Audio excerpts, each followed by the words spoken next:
ప్రభునందు ప్రియమైన దేవుని బిడ్డలందరికీ శుభాభివందనాలు తెలియజేస్తున్నాను. ఆయుష్ ఆరోగ్యాన్ని ఇచ్చి ఉదయకాలంలో ప్రభును స్తుతించి భాగ్యాన్ని దయచేసిన దేవునికి స్తోత్రం కలుగునుగాక.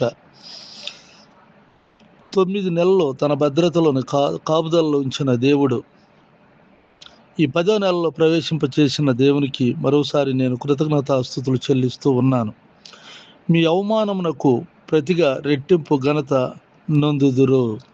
యెషయా గ్రంథం 61వ అధ్యాయము 7వ వచనం. ప్రార్థన.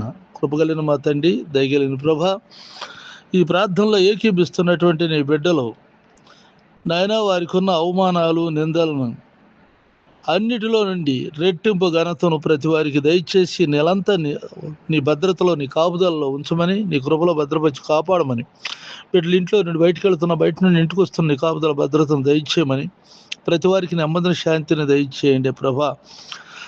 ఏ సమస్యలు ఉన్నారో సమస్యలన్నింటినీ నుండి విడిపించి వారికి ఉన్న సిక్కుముళ్ళను తొలగించి ఈ నెల నీ కృప, నీ కాపుదలలో ఉంచమని, సంతానం లేని వారికి సంతానం దయచేయండి. వారు చూస్తున్న వ్యాపారం, వ్యవసాయ, ఉద్యోగాల్లో, చదువుల్లోనూ తోడుగుండి సహాయం దయచేయండి.